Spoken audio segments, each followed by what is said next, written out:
Hello dear friends, nice to meet you.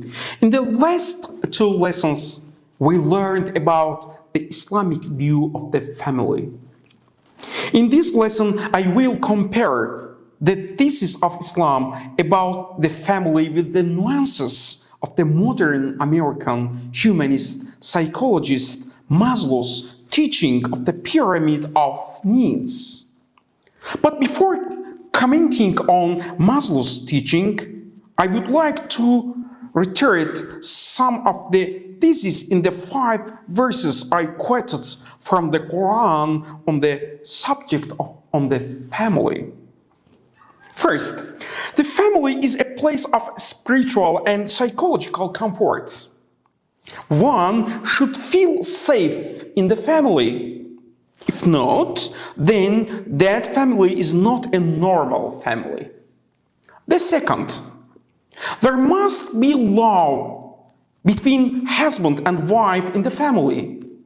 And God has instilled this love in their hearts. Third, there must be respect between husband and wife. They must respect each other's identities. In verse 21 of Surah An-Nisa, he said that men should respect their wives when they divorce and not take back the gifts they gave them. Also, in verse 19 of Surah An-Nisa, he says that men should treat their wives well, even if they see something in their wives that they do not like. They should be able to make concessions. Now, let's explore Maslow's teaching of the pyramid of needs. In this training, I will consider 2 levels. The first level is that I will show the place of the family in Maslow's teaching. That is, I will say the connection of the thesis mentioned in this training with the family. The second point is this. I will compare the family thesis in Maslow's teaching with the family thesis in Islam. Before I explain Maslow's teaching, let me give you a brief overview of Maslow himself and what current he belongs to in psychology. Maslow lived in the 20th century. He is an American psychologist. Maslow belongs to the current of humanistic psychology. What is humanistic psychology? Before Maslow, Freud believed in biological determinism or genetic determinism in psychology. Freud used to say, human behavior is directly controlled by his genes and psychology. Freud's teaching is called biological determinism or genetic determinism. So, according to Freud's approach, it is as if man cannot make decisions in life entirely on his own free will. He decides under the influence of genes. The biological structure of man plays an important and decisive role in his later life. According to Freud, this approach seems to limit man, does not confirm his creativity, puts man in a deterministic framework.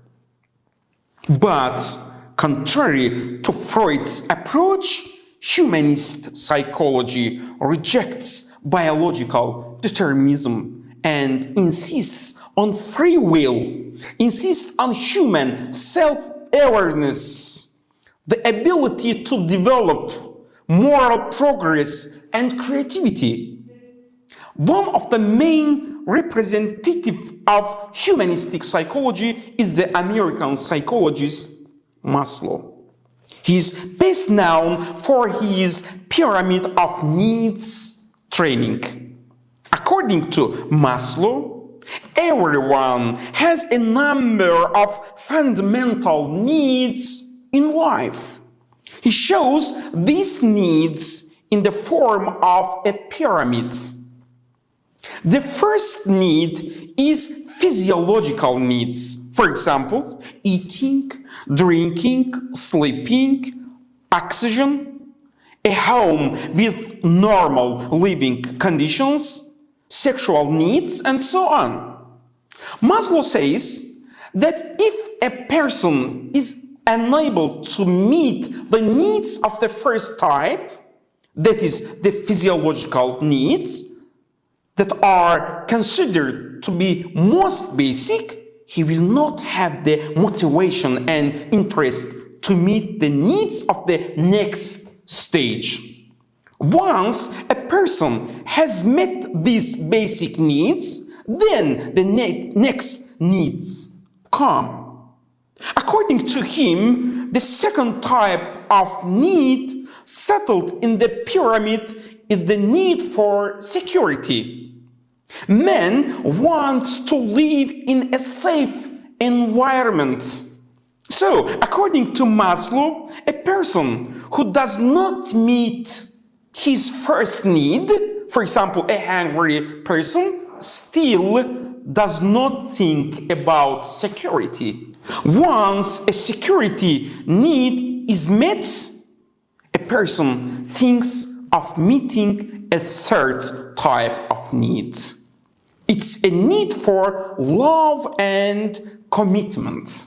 One needs to build sincere relationships with others in life. For example, he needs to get married, have a good relationship with his neighbor, have a good relationship with his friends, and have a good relationship with his co-workers. Dear friends, it's interesting to say that love is one of the basic human needs. Yes? Again, I remind you of the previous issue. If the needs of the first and second stages are not met, man still does not think of meeting the need for love. A person in a dangerous situation does not yet think about love. After meeting the needs of love and commitment, the next stage comes. At this stage, a person tries to meet the need for self-respect, self-esteem. Man needs it to be treated with respect. There is an important point here. This need manifests itself in two forms. First, man needs other people to respect him and his personality. That is, society and people should accept him as a person, as a valuable person, and treat him with respect. This is basic need for person, for man, according to Maslow. This is a need, and man is eager to meet it. In other words, he tries to gain prestige among the people in the society he lives in, to gain people's trust and confidence so that people respect him. But there is a second type of self-esteem. What is this? This is a person's need for self-respect. This is another type of self-esteem. What is this? That is, a person must value himself. Man also needs it.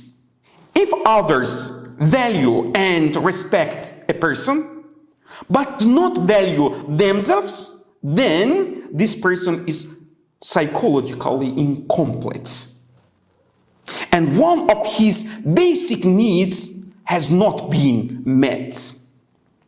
This means that a person must value himself. Imam Ali, the caliph of the Muslims in Iraq in the 7th century, has a saying about this. He says in Arabic, العالم من عرف قدره وكفى بالمرء جهلا أن لا يعرف قدره. A wise man is one who knows his worth. An ignorant person is one who does not know his worth. So, self-esteem is one of the basic human needs, according to Maslow. Dear friends, this lesson is over. In the next lesson, I will explain the continuation of Maslow's pyramid. See you in the next lesson. Thank you for your attention.